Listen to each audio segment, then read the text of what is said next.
Another great question that came in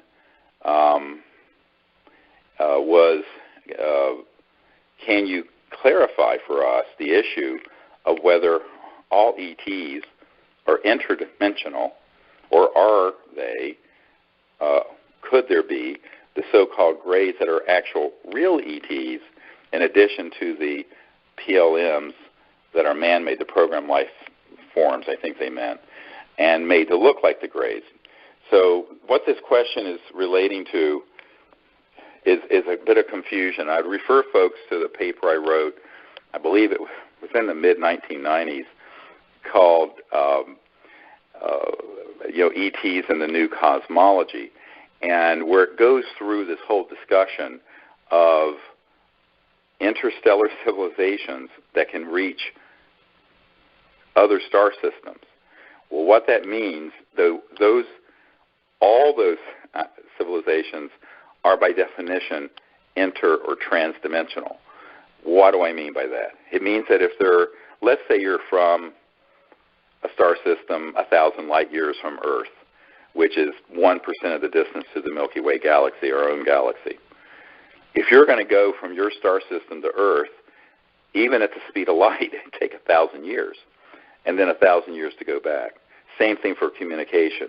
It means that all civilizations that are interstellar are, by definition, interdimensional. They have to go beyond the crossing point of light, which I write about, and when you cross that light barrier, which is a phased event with electronic systems, it's all electronics, magnetic field propulsion, you're then going through other dimensions, and you're dropping out of linear space-time. So instead of going in a straight line from 1,000 light years from here to Earth, you're basically dropping out of linear space-time and therefore compressing the travel, quote, time and distance so that you can be here. Now, when you then step down, as it were, into linear space-time around Earth, you're going to come through what's called the crossing point of light back into 3D or 4D if you count time. So all ETs that are here that are interstellar are, and it's all of them, also interdimensional. Now, to make things a little more confusing, people have experiences with interdimensional beings that are not ET. Now, what am I talking about? You might have an experience with, say, an angelic being, or your dead grandfather, or some poltergeist phenomenon. Well, that's someone in the so-called astral field of energy that can, under certain conditions, press into linear space-time and knock a vase off a table, or touch you on the shoulder. Now, those are intelligent beings that are in another dimension, but they're not from another star system physical planet. So while all extraterrestrial, interstellar travel capable civilizations are interdimensional, not all interdimensional beings are extraterrestrial. You see what I'm saying? I mean, this is really a very important point because there's so much confusion out there about this, because what happens, people will take an external phenomenon, and because the phenomenon is similar to a transdimensional ET, they'll confuse it with ET when it's actually something from another dimension altogether. So the reason I wrote that paper in and I know nobody reads anymore, but being the professor here, people do need to read. So that paper is up there on our website, and it's in my first book.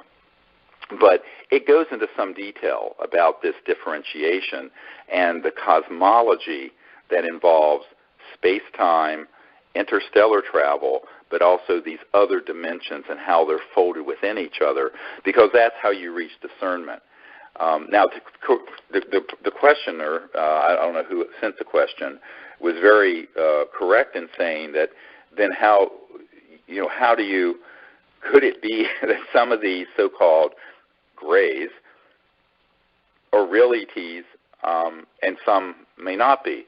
Yes, because the intelligence community has been taking both the genetic material but also using stagecraft. In fact, this Air Force intelligence officer talked about taking guys who were some special forces, very small men, making them up to look like a gray, putting them on a man-made flying saucer with electronic warfare systems, and I know for a fact other chemicals and hallucinogens, and abducting people. And one example he gave was someone who was in an area of a classified facility where they saw something they shouldn't, and they sent this abduction squad out complete with man-made looking little grays. Now, to the casual person who knows nothing about these counterintelligence capabilities that have been in full development since the 40s and 50s, they would 100% be fooled that it was ET when it was 100% man-made. And this is the crux of the problem, is if we don't have discernment on this, they're going to be able to fool us.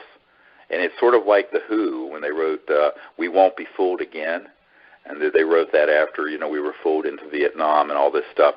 Well, in fact, we have been fooled again. And we keep getting fooled. We were fooled on 9/11. We were fooled with the Iraq situation.